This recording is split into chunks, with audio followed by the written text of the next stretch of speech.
Comedy Central special.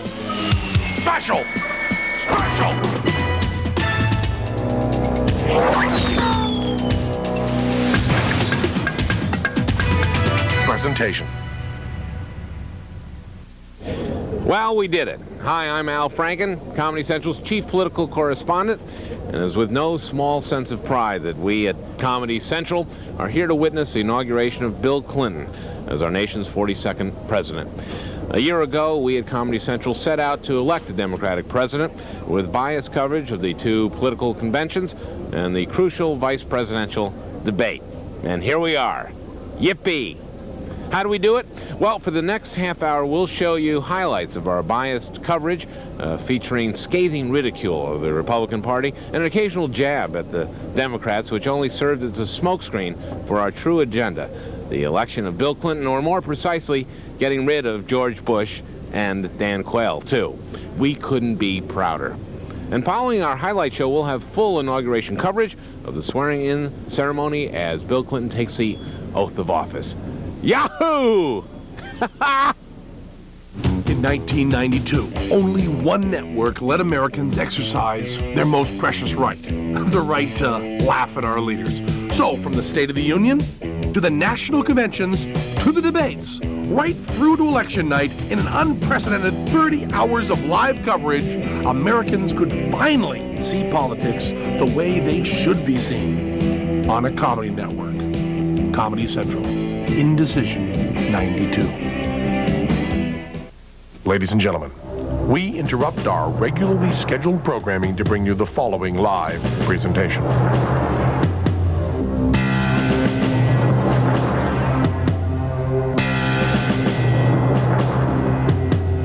Live from Comedy Central, the State of the Union, Undressed.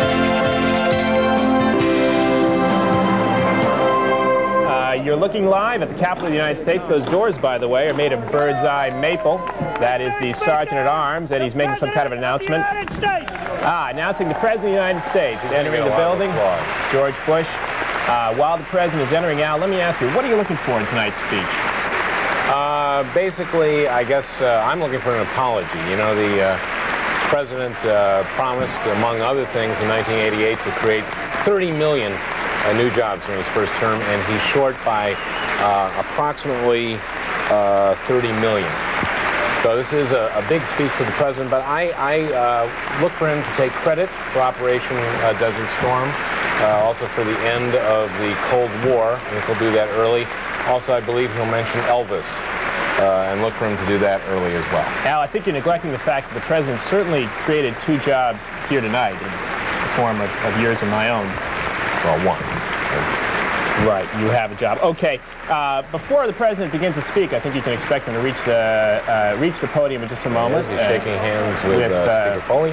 Dan Quayle and his father. And let's go and listen to Speaker Foley's announcement. Speaker Foley, go. Anytime. We are ready for you, Speaker Foley. And Mr. President, put down the glass, please. Oh, dear. I was afraid this would happen. All right, and while they're giving the president a standing ovation, let's hear from the first of our experts tonight on what to expect during the speech.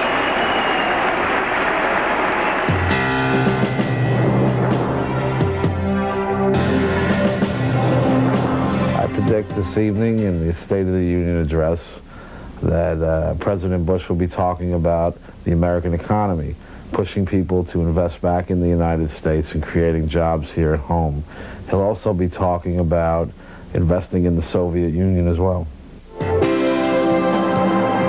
All right, well, we'll be keeping our ears open then. that was a psychic.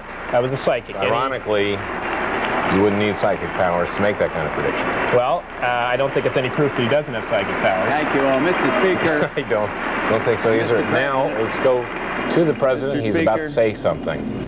It's time to determine what we can do to keep families together. Jobs! Strong and sound. Jobs!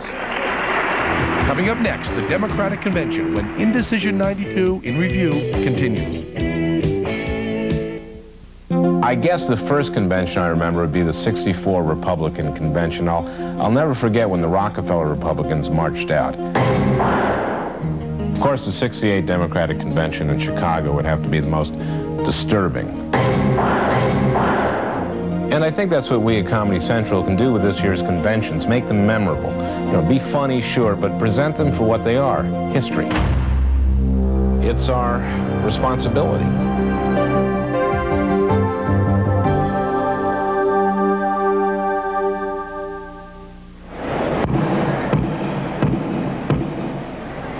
The 41st Quadrennial National Convention of the Democratic Party of the United States will come to order.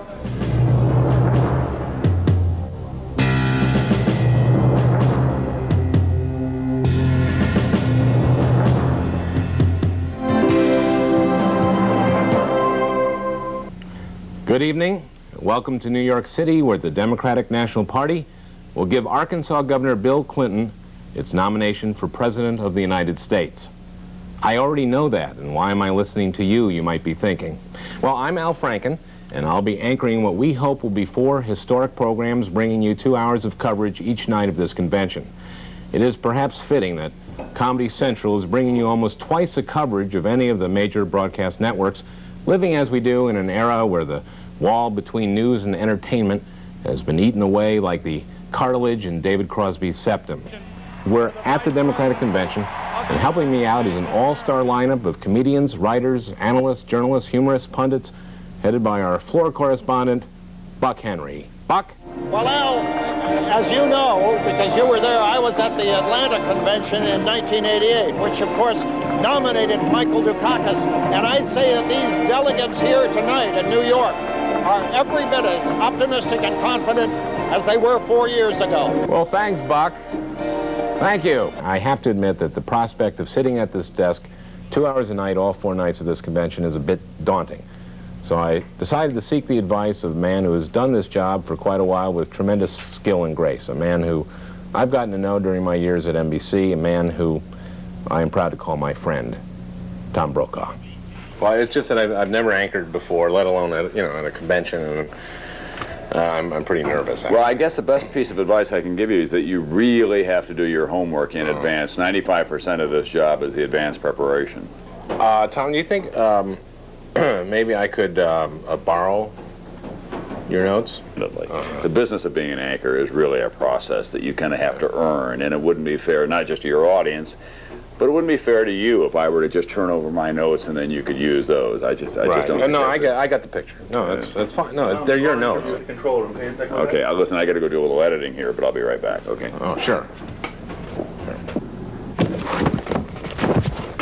Al, are you stealing my book, my notes? No, why would I do that? I mean, my relationship with you means a lot more than 4 2-hour broadcasts. Relationship? We don't have a relationship. I never saw you until you walked in here today. Welcome back to InDecision 92. We have Joy Behar with the Reverend Al Sharpton. Yes, Joy. Thank you, Al. I'm sitting here with Reverend Al Sharpton, Pat Schroeder, Senator Bob Kerrey, Larry King, McLaughlin or McLaughlin? You look down there and it's kind of raging testosterone, isn't it? Exactly. I mean, but the good news is there really are a lot of women running this year. Oh, and, yes. Who knows? Another 4 years we may have raging estrogen. This Democratic National Convention marks a return to civility. I think the Democrats have sobered up. You do a lot of marches, and yet you can't knock off a pound. What's the problem? Because I eat after the march. Oh, is that what it is? Al Gore is speaking. Buck Henry somehow has scored an enormous coup. He's with Tipper Gore on the floor. So let's go to Buck with Tipper Gore. Buck and Tipper Gore. How many months of this do you think you've done in a lifetime so far? Well, I've been at it for about 30 years. I must say, though, most of it's been fun. I sometimes wonder why I get paid for it. I think the convention as a whole is doing very well. I thought Jimmy Carter was doing well. Jesse Jackson is doing well. It's a good evening. I don't know how much... I guess Al Franken's on the other end of this line here. I don't know what you can make out of it on the comedy hour, but it's good for the Democrats. Paul's a good friend of mine. Are you wearing a bow tie up there, Al? I'm not wearing the bow tie, but I see that you are. Is it possible for a man wearing a bow tie to become president of the United States in this century? Are you asking Al or me? I'm asking both of you because I can't tell you apart. Evidently not, is my answer. Comedy Central is doing polling throughout this week, and we talked to 1,254 respondents this week about the whole Jennifer Flowers episode. We came up with some pretty telling results. When asked, do you think Bill Clinton slept with Jennifer Flowers? 39% said yes, 42% said no, and 19% said they don't know. So as you can see, these don't knows could be a crucial swing vote. So who are these don't knows, and why don't they know? Well, we asked the don't knows, have you slept with Jennifer Flowers? 87% said yes, 2% said no, and 11% said they don't know whether they slept with Jennifer Flowers. I want to tell you who I am, what I believe, and where I want to lead America. Okay. No, that was probably a true story because it didn't have much of a point. All right, now get ready for his life story. Okay, here we go. I never met my father. That bastard. He was killed in a car wreck on a rainy I feel road. sorry. Boy, this is a car wreck 3 night, months isn't it? before I was born, driving from Chicago to Arkansas. That is sad. To see my mother. The thing that very few people have noticed, and I don't know whether I should say this or not, but Clinton is giving word for word exactly the same speech as Gore already gave. Coming up next, the Republican convention, when Indecision 92 in review continues. Decision 92 in review.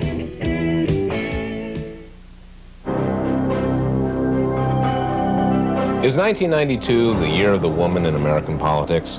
You look at a Barbara Boxer in California and think maybe yes. But then you look at a Carol Moseley Braun in Illinois or a Lynn Yackel in Pennsylvania and think maybe it's the year of the outsider. Well, this is the kind of issue that we at Comedy Central are trying to deal with. It's our responsibility. Watch Indecision 92, the Republican National Convention, beginning Monday night at 9 Eastern, 6 Pacific, live from Comedy Central. Ladies and gentlemen, if you would please take your seats so we may start. Take your seats, please. Good evening and welcome to Indecision 92, Comedy Central's coverage of the Republican National Convention. President George Bush comes into Houston trailing Bill Clinton by 20 points in the polls, under criticism from members of his own party who have urged him to drop his running mate and even to withdraw from the race himself. Roy Blunt Jr. is here with me. Now, Roy, once again, I should repeat this. Our Comedy Central pledge is that if anything really important happens, you'll learn about it here within about 2 or 3 minutes after you would learn about it elsewhere, because you are watching the 5 other networks. And I see Tim Allen is on ABC and Tim Russert on NBC. I've been listening all week hoping that a Republican would come up with a good line, and I haven't heard one yet. Right now you have a country that's like a milk cow with 250 million tits.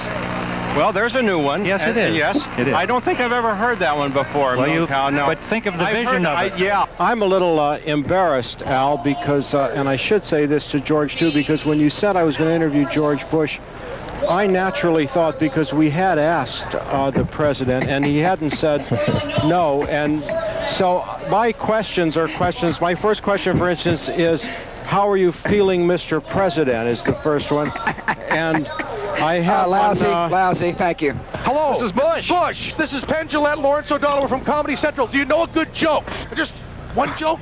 Knock, knock. Who's there? Al, this is a cabinet member that I've heard of. This is Secretary of Transportation Andrew Card, and he's from Massachusetts. His name is Carr? C-A-R-D. C-A-R-D. And he's from Massachusetts. His governor, Bill Weld, is on the podium right now. Weld is someone everyone's looking at for 96. Does he say anything about abortion? He hasn't gotten to abortion yet. Okay. But Andy Card, who is a new Secretary of Transportation, he's been there for a couple of months. 6 months. 6 months. 6 months. He first met George Bush by picking him up at an airport and giving him a ride in his Chevy Chevette. Isn't that how it happened? 1979, it all began, and since then the president's been on the road. Now let's go to Calvin Trillin on the floor at the Astrodome. Calvin. Yes, hello, Al. How are things going? They're fine. Here I am again, Al, as I'm as they say in East Texas, up to my Puppican Republicans.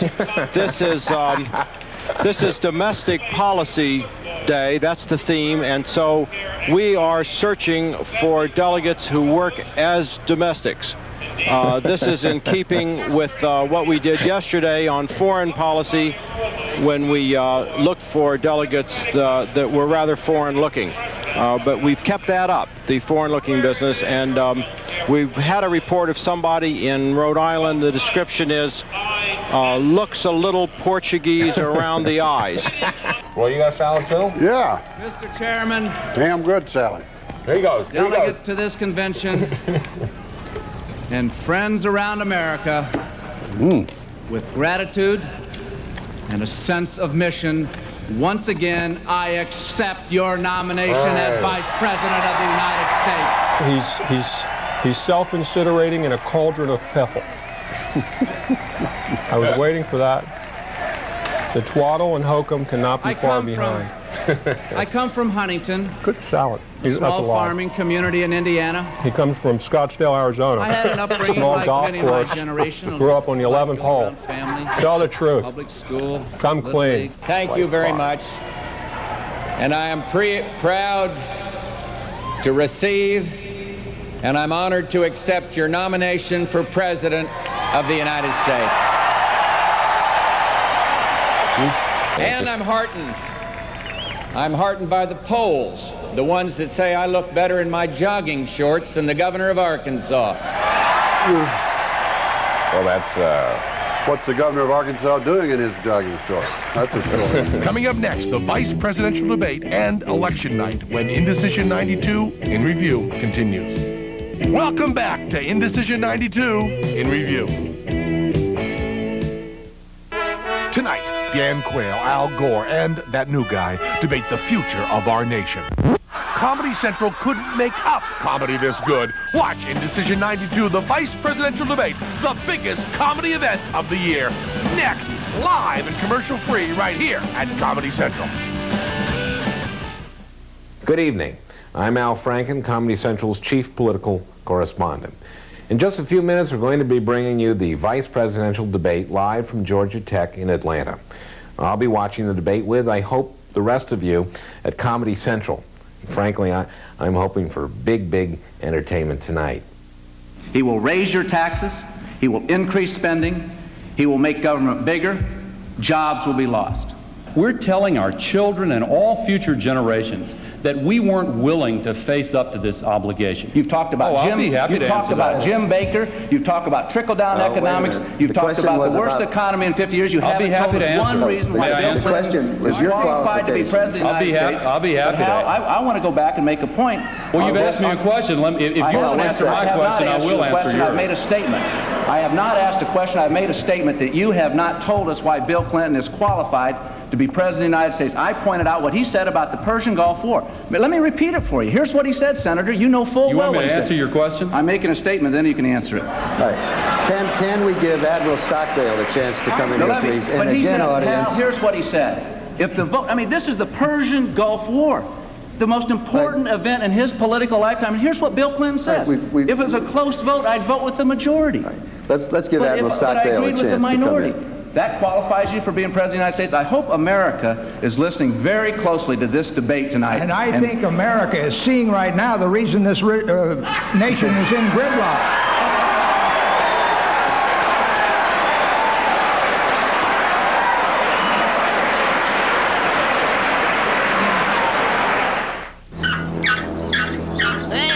These guys have been airing their dirty laundry in public. Draft dodger, warmonger. But on November 3rd, it all comes out in the wash. Adulterer. Comedy Central strips away the soiled layers of the campaign with hours of live coverage of the winners and the washouts. Let me out. Watch Indecision 92 live election night coverage Tuesday, November 3rd, beginning at 7 p.m. Eastern, 4 Pacific, here at Comedy Central. It's now 8:01 p.m. Eastern Standard Time, and Comedy Central has determined that Bill Clinton is the winner of the presidential election. Ken, our bodybuilder, will be putting up the electoral, tote board there. And what do you got there, Ken? 50-12. And hopefully Ken will be doing some poses for us. Yes, Roy. Carol Moseley Braun has been called a winner in Senate in Illinois. First black woman ever to serve. Carol Moseley Braun, of course, from Illinois. Oh, here they go. Here we go. Also, Mikulski and Shelby in Alabama. Shelby in Alabama. Senate in Alabama. All right, let's go right to Buck Henry in Little Rock. Buck. Al, I'm sitting here with a fella named Roger Clinton, who is allegedly somebody's brother. I'm not sure whose, but let's find out something about him. So, Roger, what about the scummy underbelly of Little Rock? What about Jennifer Flowers specifically? Who? I just thought you said Jennifer Flowers' belly. I didn't know. No, I had never actually have ever mentioned that name. Okay. In 24 hours, you may be the singing brother of the President of the United States, which is a kind of billing very few people can get. Have you considered? Right. Can I have a little more of that? You are right, Buck. That's very, very lovely. I think we've got a career here that's going someplace no one has ever gone before. New York for Clinton. New York for Clinton. Ken, that's 33 votes there. Let's go to the map first before we go to Ken. Minnesota, 10. Minnesota, Clinton, I had predicted that earlier. That's 10 and 33. So now that's... Colorado, 8 for Clinton. Ooh. Now that is Colorado. Okay, I've got to do Colorado without drawing Kansas. I'm going to... Luckily, it's a square. Nebraska for Bush, 5. Well, good for Bush. Really, good for Bush. He got 5 for Nebraska. Good for him. New Mexico for Clinton. New Mexico for Clinton. Ken, are you keeping up there? We have 208 to 38, is that right? 38, yeah. Weren't we at 178 before in New York? And yeah, you said 33? Yeah. The Ken isn't the official U.S. government tote man. These guys will be voting in Congress in January when the new Congress meets. But very good, Ken. Oh, no, sorry.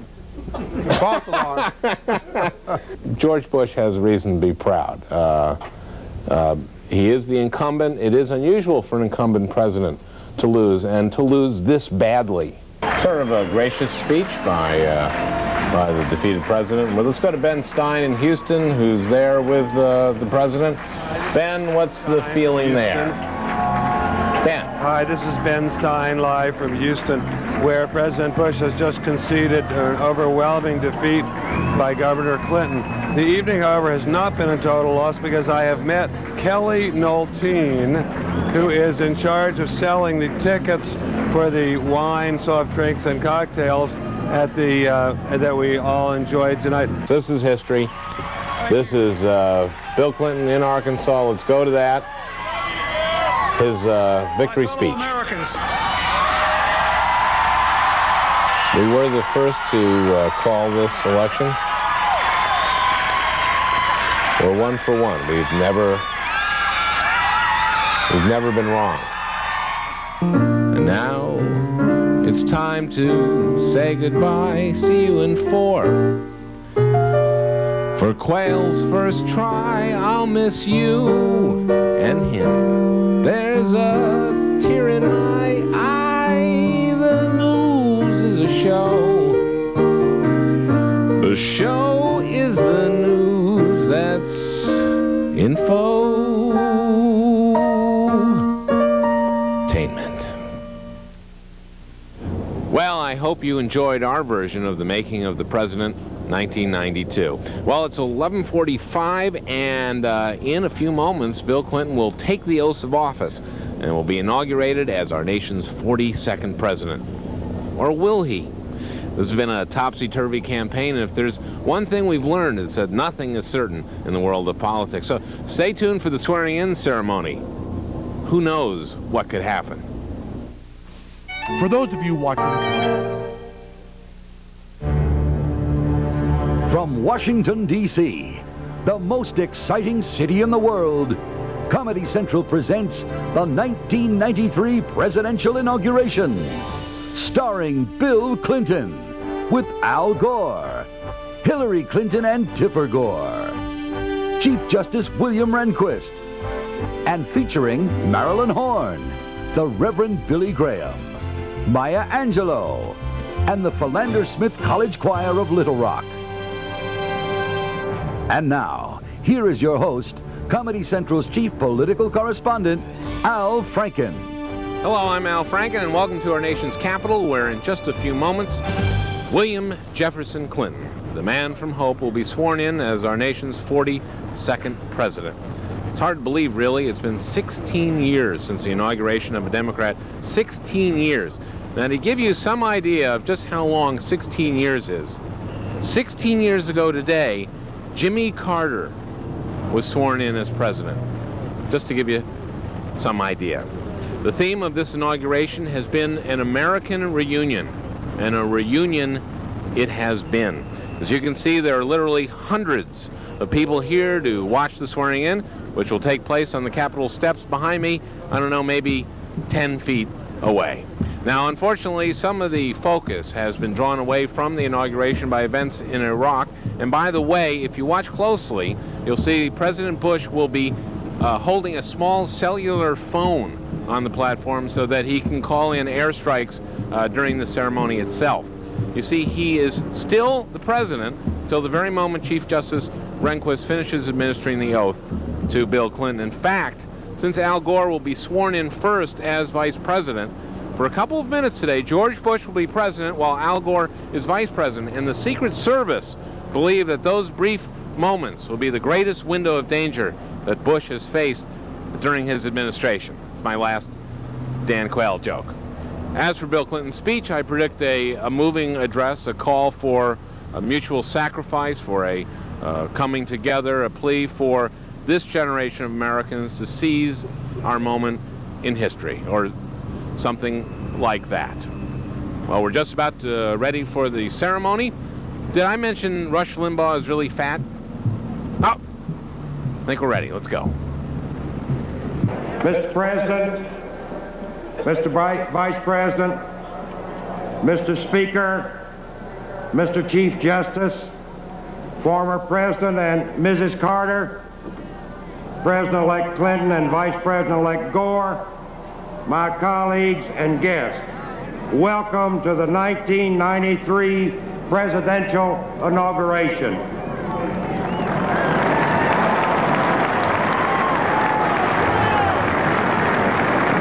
Today, our nation bids a gracious goodbye to an outgoing administration and warmly welcomes in a new one as William Jefferson Clinton takes office as the 42nd President of the United States.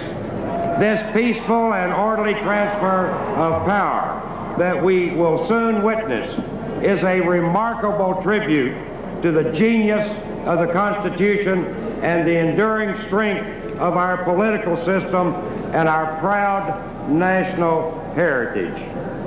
Indeed, the eyes of the nation and the world are on us now as we prepare to inaugurate William Jefferson Clinton as President and Albert Gore Jr. as Vice President of these United States. So, President Bush, President-elect Clinton, distinguished guests, ladies and gentlemen, as he has been called upon before, we now ask the Reverend Billy Graham to lead our nation in prayer. Reverend Graham.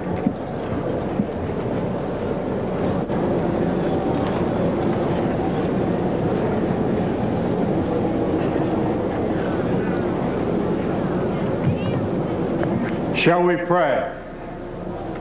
Our God and our Father, we thank you for this historic occasion when we inaugurate our new president and vice president. We thank you for the moral and spiritual foundations which our forefathers gave us and which are rooted deeply in Holy Scripture. Those principles have nourished and guided us as a nation in the past. But we cannot say that we're a righteous people, for we are not. We've sinned against you. We've sown to the wind and are now reaping the whirlwind of crime, drug abuse, racism, immorality, and social injustice. We need to repent of our sins and turn by faith to you. And now on this 20th day of January, 1993, we connect to you, President-elect Clinton and Vice President Gore, to reaffirm the position.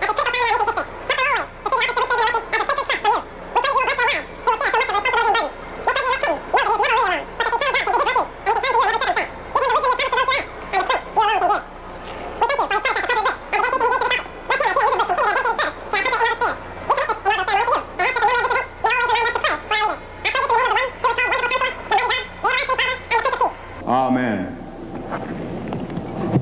We'll be right back with more of Comedy Central's coverage of the 1993 presidential inauguration.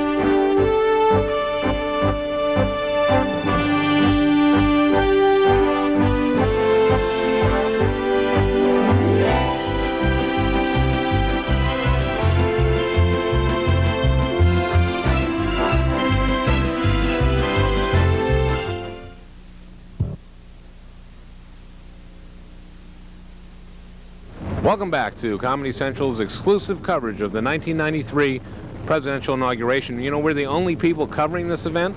Apparently the major news networks just didn't think the presidential inauguration was important enough for them to cover. Let's take a look. Ladies and gentlemen, it is now my pleasure to present the Philander Smith Collegiate Choir from Little Rock, Arkansas. The choir, under the direction of Stephen L. Hayes, will perform City on the Hill, composed by Dr. Marvin V. Curtis.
Ladies and gentlemen, I now present Justice Byron White, who will administer the Vice Presidential Oath of Office to Albert Gore, Jr.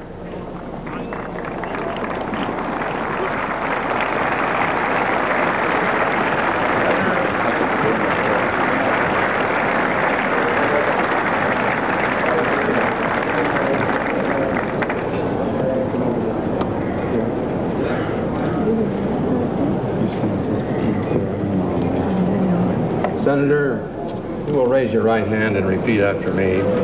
I, Albert Gore, Jr., do solemnly swear. I, Albert Gore, Jr., do solemnly swear. That I will support and defend the Constitution of the United States. That I will support and defend the Constitution of the United States. Against all enemies, foreign and domestic. Against all enemies, foreign and domestic. That I will bear true faith and allegiance to the same. That I will bear true faith and allegiance to the same. That I take this obligation freely. That I take this obligation freely. Without any mental reservation or purpose of evasion. Without any mental reservation or purpose of evasion. That I will well and faithfully perform. That I will well and faithfully perform. The duties of the office on which I am about to enter. The duties of the office on which I am about to enter. So help me God. So help me God. And I know you will, Vice President. Thank you, Mr. Justice.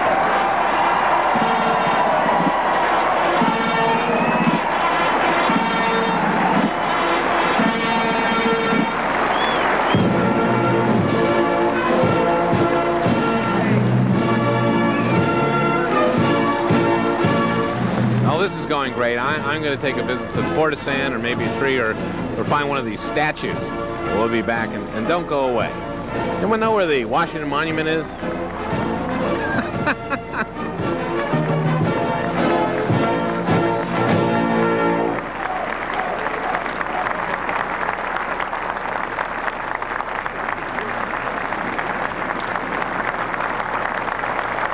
We'll be back with more of the 1993 presidential inauguration right after this.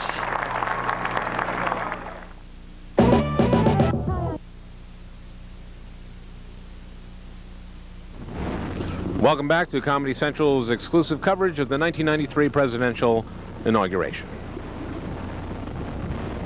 Ladies and gentlemen, we are honored to have one of the world's best-known sopranos participating in today's ceremony, who will perform an American medley that includes Simple Gifts by Aaron Copland and Make a Rainbow by Portia Nelson. From the Metropolitan Opera, ladies and gentlemen, please welcome Marilyn Horne.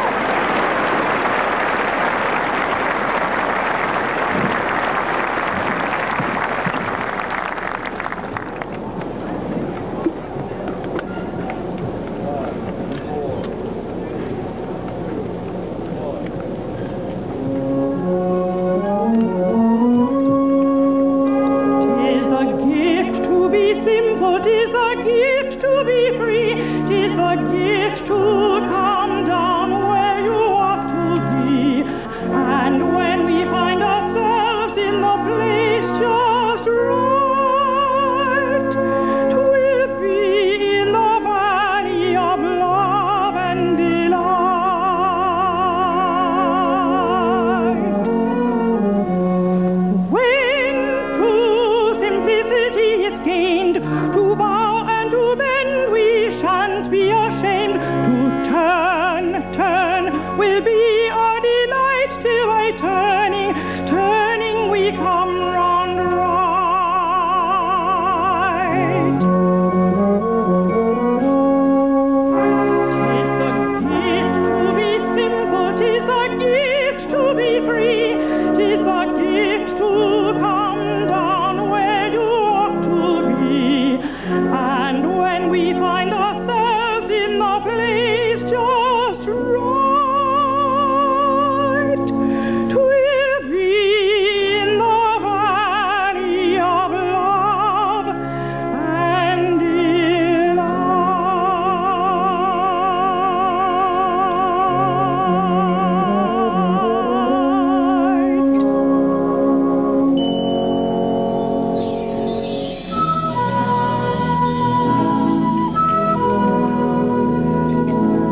I've been given some interesting facts. These balloons are filled with helium.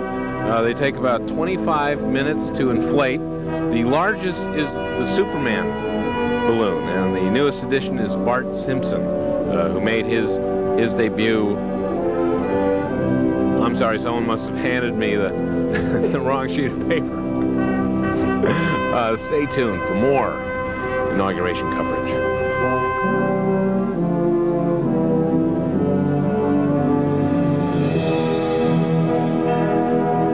Comedy Central's coverage of the 1993 presidential inauguration will continue right after this.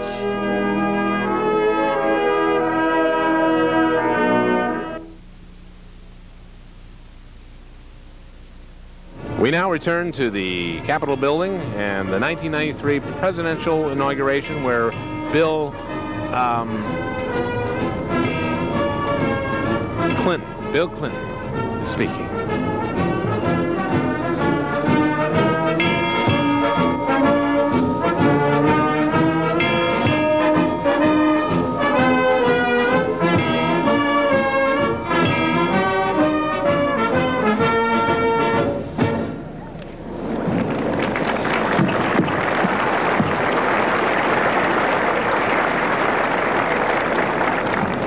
Ladies and gentlemen, the Chief Justice of the United States, who will administer the presidential oath of office to William Jefferson Clinton. Chief Justice.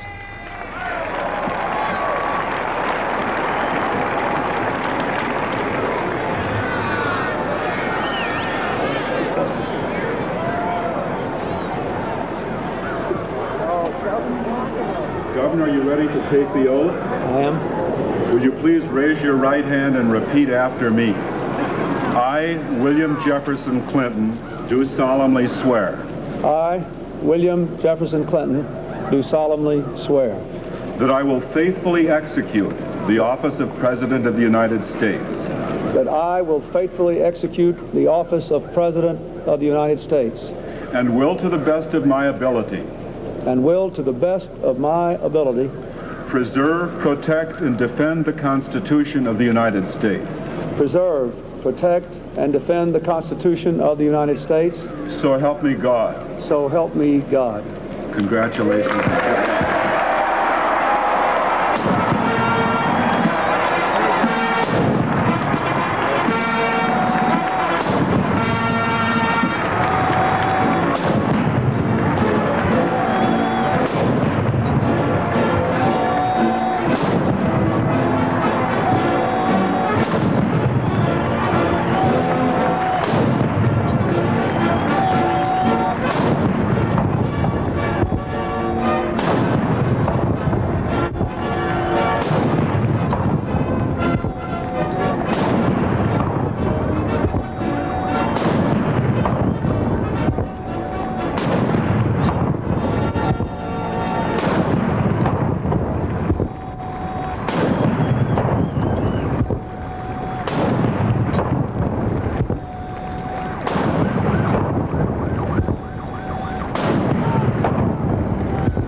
My fellow citizens, today we celebrate the mystery of American renewal.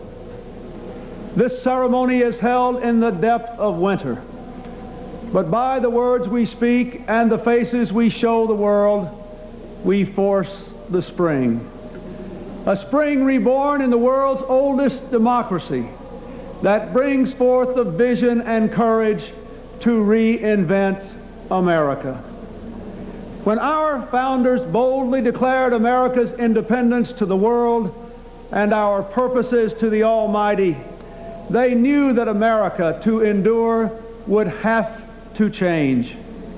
Not change for change's sake, but change to preserve America's ideals: life, liberty, the pursuit of happiness.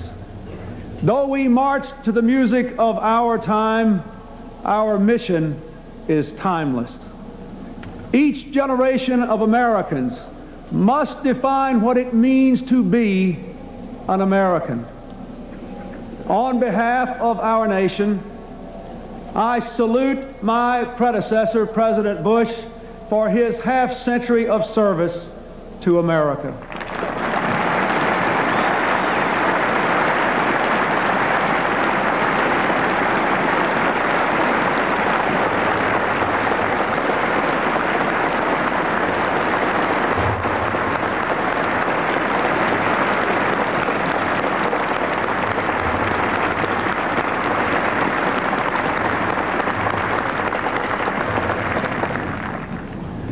And I thank the millions of men and women whose steadfastness and sacrifice triumphed over depression, fascism, and communism.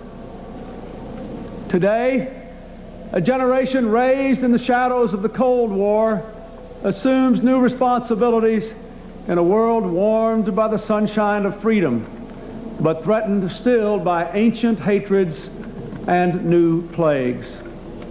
Raised in unrivaled prosperity, we inherit an economy that is still the world's strongest, but is weakened by business failures, stagnant wages, increasing inequality, and deep divisions among our own people.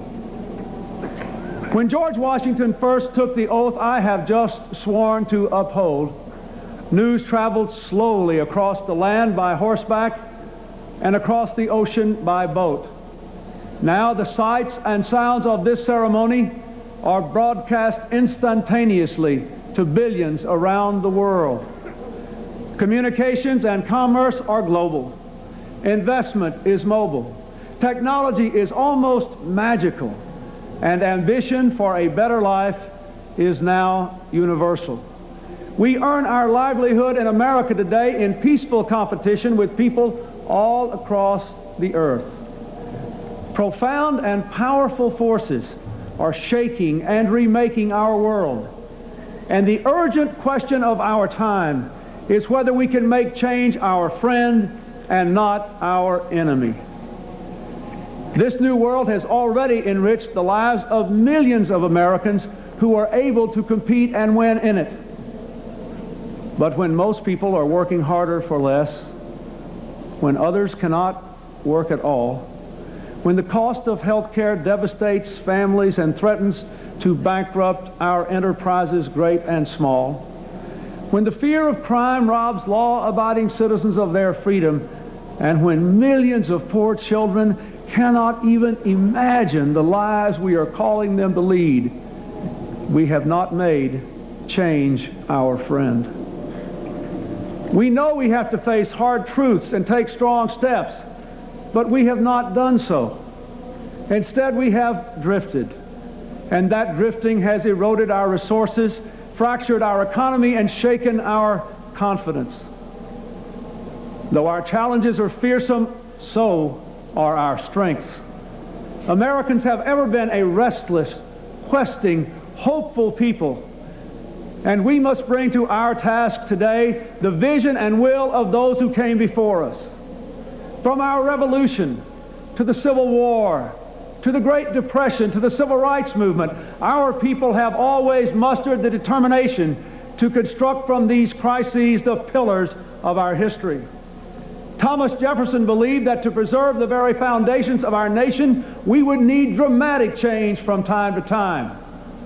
Well, my fellow Americans, this is our time. Let us embrace it.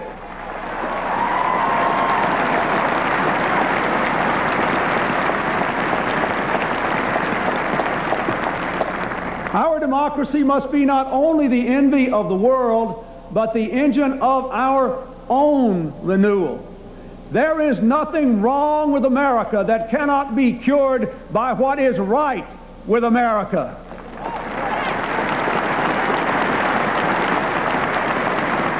And so today we pledge an end to the era of deadlock and drift, and a new season of American renewal has begun.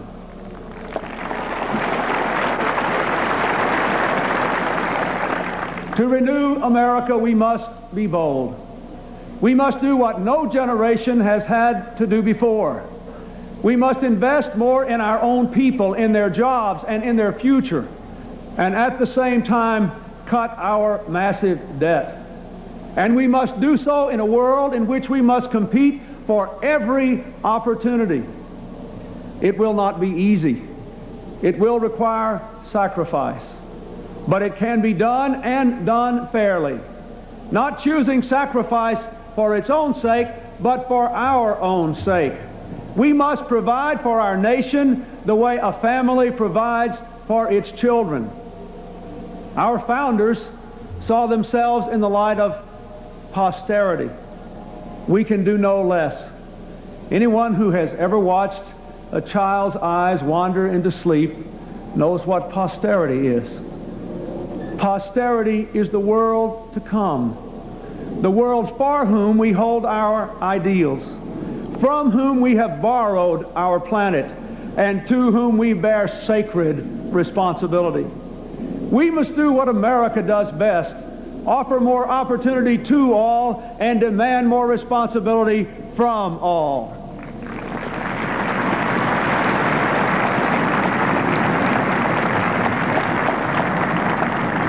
It is time to break the bad habit of expecting something for nothing from our government or from each other. Let us all take more responsibility, not only for ourselves and our families, but for our communities and our country. To renew America, we must revitalize our democracy. This beautiful capital, like every capital since the dawn of civilization, is often a place of intrigue and calculation.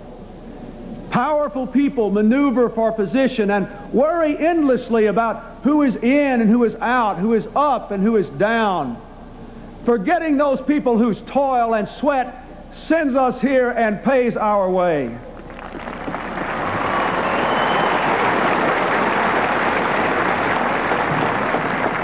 Americans deserve better. And in this city today, there are people who want to do better. And so I say to all of you here, let us resolve to reform our politics so that power and privilege no longer shout down the voice of the people. Let us put aside personal advantage so that we can feel the pain and see the promise of America. Let us resolve to make our government a place for what Franklin Roosevelt called bold, persistent experimentation, a government for our tomorrows, not our yesterdays. Let us give this capital back to the people to whom it belongs.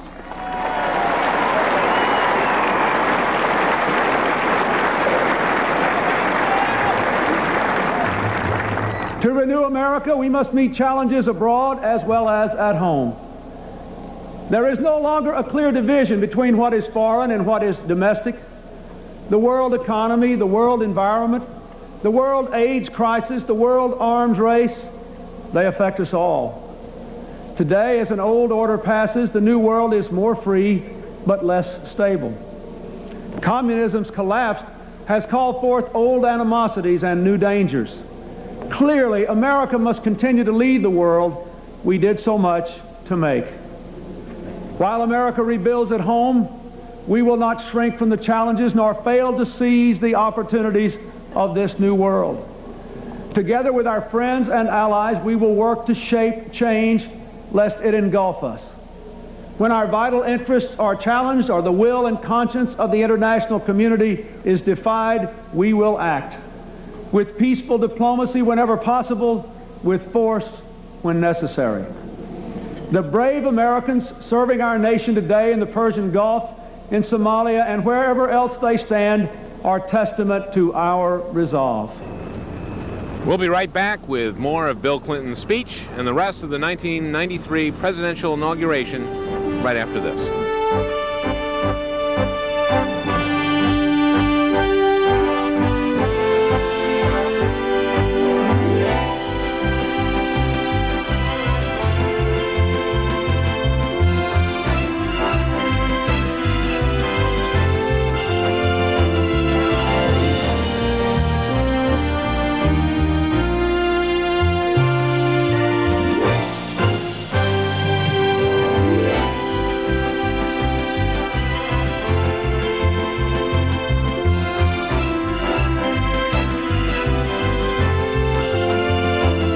We'll be back with more of the 1993 presidential inauguration right after this.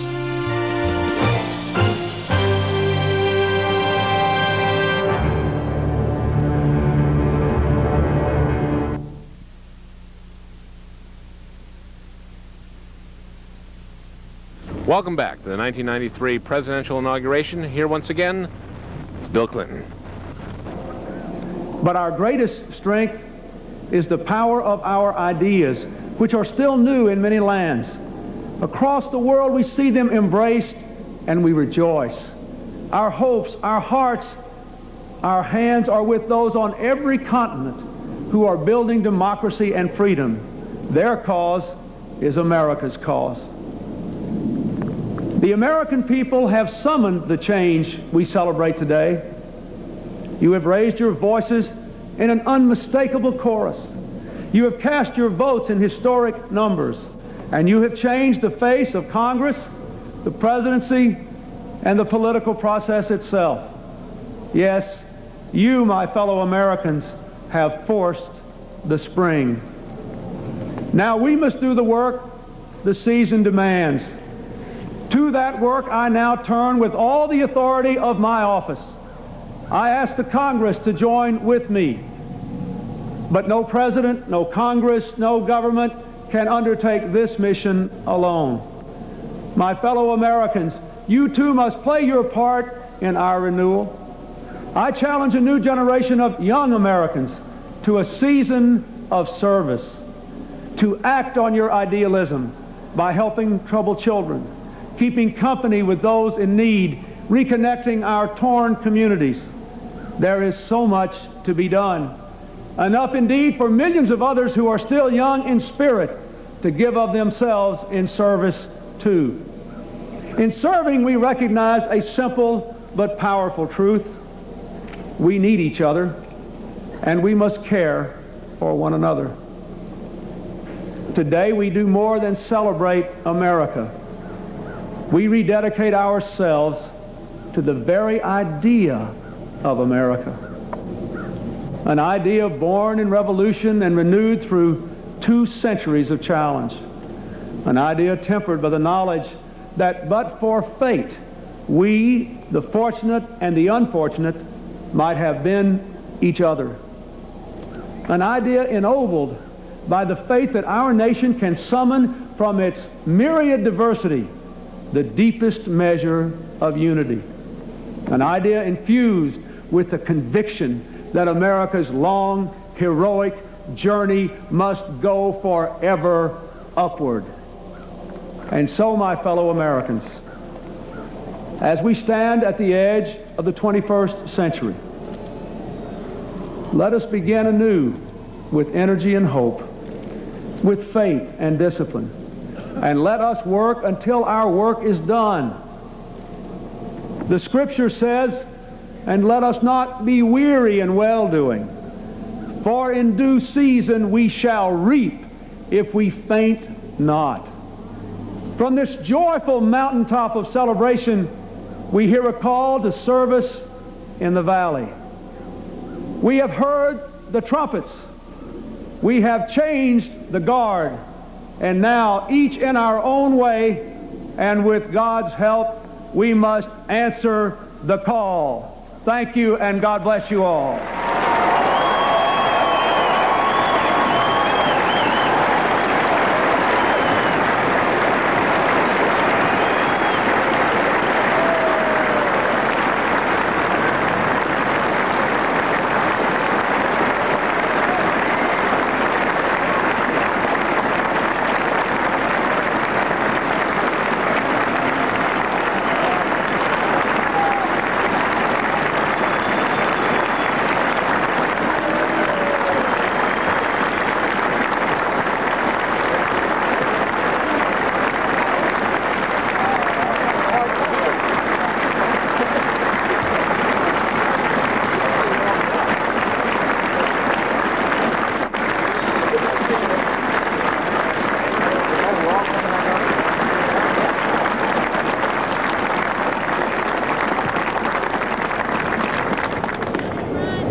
Shortly after the November election, President Clinton asked noted educator, historian, and author Dr. Maya Angelou to compose a poem for this historic day. From Winston-Salem, North Carolina, and Wake Forest University, please welcome Dr. Angelou.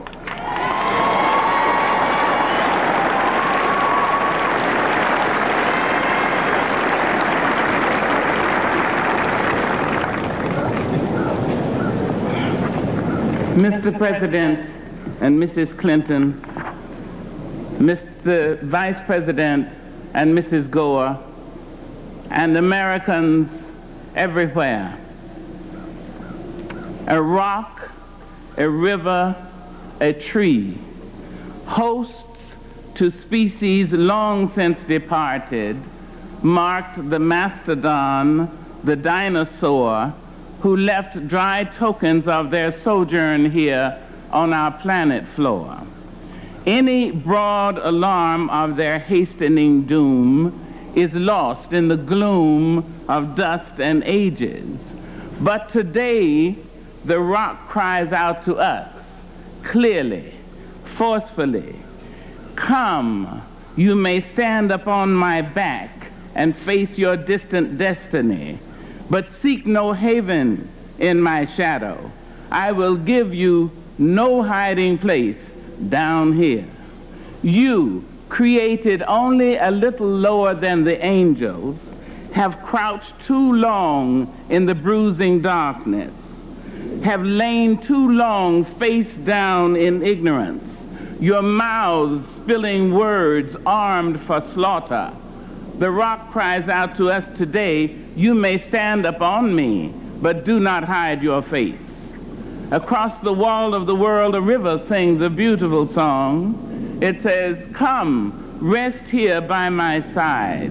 Each of you, a bordered country, delicate and strangely made, proud, yet thrusting perpetually under siege. Your armed struggles for profit have left collars of waste upon my shore, currents of debris upon my breast. Yet today I call you to my riverside, if you will study war no more.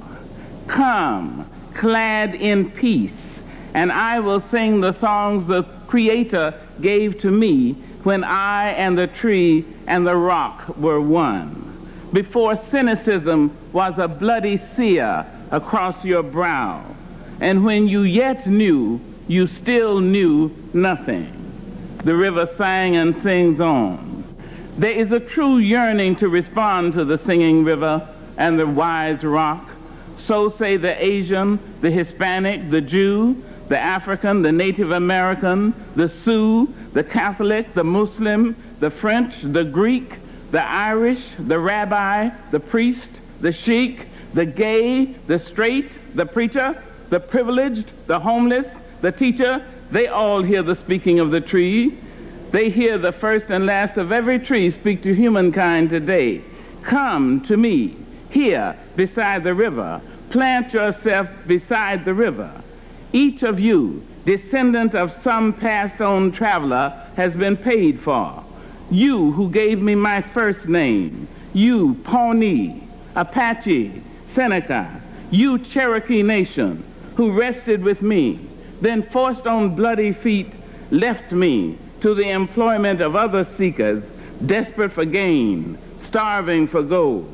You the Turk, the Arab, the Swede, the German, the Eskimo, the Scot, you the Ashanti, the Yoruba, the Kru, bought, sold, stolen, arriving on a nightmare, praying for a dream. Here, root yourselves beside me. I am that tree planted by the river which will not be moved. I the rock, I the river, I the tree, I am yours. Your passages have been paid. Lift up your faces. You have a piercing need for this bright morning dawning for you. History, despite its wrenching pain, cannot be unlived, but if faced with courage, need not be lived again. Lift up your eyes upon this day breaking for you. Give birth again to the dream. Women, children, men, take it into the palms of your hands. Mold it into the shape of your most private need. Sculpt it into the image of your most public self. Lift up your hearts. Each new hour holds new chances for new beginnings. Do not be wedded forever to fear, yoked eternally to brutishness. The horizon leans forward, offering you space to place new steps of change. Here, on the pulse of this fine day, you may have the courage to look up and out and upon me, the rock, the river, the tree, your country. No less to Midas than the mendicant, no less to you now than the mastodon then. Here, on the pulse of this new day, you may have the grace to look up and out and into your sister's eyes and into your brother's face, your country, and say simply, very simply, with hope, good morning.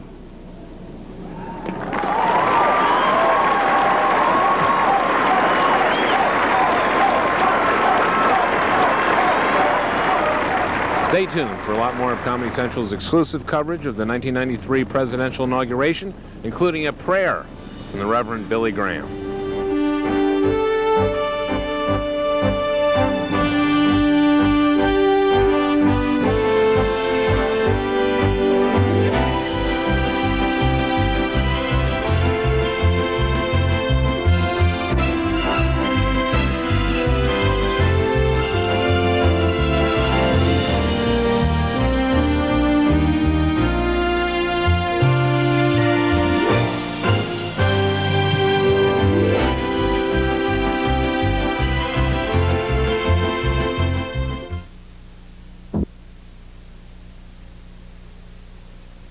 Don't stop thinking about tomorrow.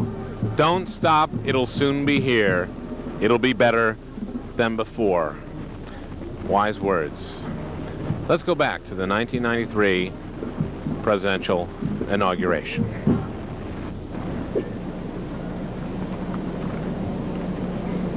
Our Father, we pray that as we come to the end of this ceremony, that we will long remember the challenges that we have heard. And we dedicate ourselves to do everything in our power to keep those challenges and to dedicate ourselves anew, not only to you, but to America and all the great ideals that we stand for. We pray again that thou wouldst bless the President and the Vice President as they lead us in the years to come. The Lord bless us and keep us. The Lord make his face shine upon us and be gracious unto us. The Lord lift up his countenance upon us and give us peace. In the name of the Father, and of the Son, and of the Holy Spirit. Amen.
course, reporters are offering their expertise in sizing up the man of the hour, Bill Clinton.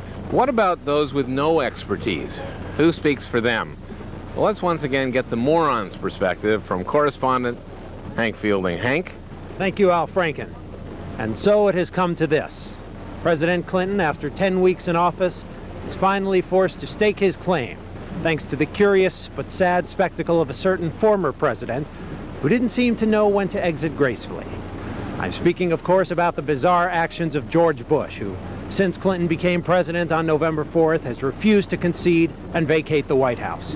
In the past 2 months, the ex-president, George Bush, has stubbornly continued to play president, sending forces into Somalia and Iran, and in between audaciously flying to the Soviet Union, where he struck an arms deal with an obviously uneasy Soviet Premier Boris Karloff. And all the while with everyone too embarrassed to tell Mr. Bush his 6 years are up. And so, at great expense to the taxpayer, we stand witness to endless pomp and ceremony, all in the hope that dear old George gets the idea. Shrewdly, Clinton has held the event right here in Bush's backyard, where the ex-president can't help but notice it. Clinton has clearly won the crowd over, after earlier making a speech in which, most notably, Clinton said he would swear to honor and uphold the Constitution, a sincere and touching statement in these cynical times. And finally, not to be underlooked, all the chairs were facing the stage. As always, it's the intention to detail that makes the difference. Credit must be given to Clinton's chief strategist, Tom Carvel. But let's not underestimate Clinton himself. In his 10 weeks in office, he's demonstrated a keen intellect, one that would make Dilton Doily take notice, to borrow a figure from literature. As for Vice President Gore, he too played a key role in the cabinet selections, inviting the question, will he be seeking more of a partnership arrangement with Clinton, not unlike what Scooby-Doo has with his pal Scrappy-Doo? One thing's certain. If America is to fully enjoy the Scooby snack that is the Clinton administration, ex-President Bush will have to step aside. A poet by the name of Bill Shakespeare once said, "Ask not what your country can do." And on this Inauguration Day, let's hope that George Bush takes the advice of a cat named Snagglepuss. Exit. Stage left. That's the moron's perspective. Back to you, Al. Thank you, Hank. Hank Fielding with the moron's perspective. We'll be back with more inauguration coverage after this.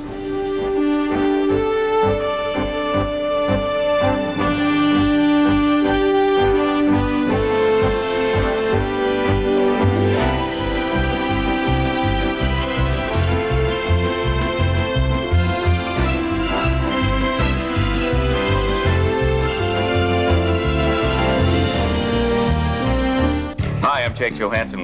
Bring it home. Call now. Well, I'm a little embarrassed. Before the ceremony, I predicted that in his address, Al Gore would pledge to remove the stick from his butt, you know, as a way of saving the rainforest. Evidently, it's a new stick every day. But as it turns out, the Vice President doesn't get to make a speech, so I apologize for misleading everyone. I hope you enjoyed the ceremony. Anyway, joining me is Norman Ornstein, one of our regular contributors. Norman of the American Enterprise Institute. Welcome. Thanks, Al. It's great to be here. So, Norman, now, what are your impressions of the first crucial 100 minutes of the Clinton administration? That's a very good question, Al. You see, since Franklin Roosevelt's historic first 100 days, Americans have come to expect action from their new presidents.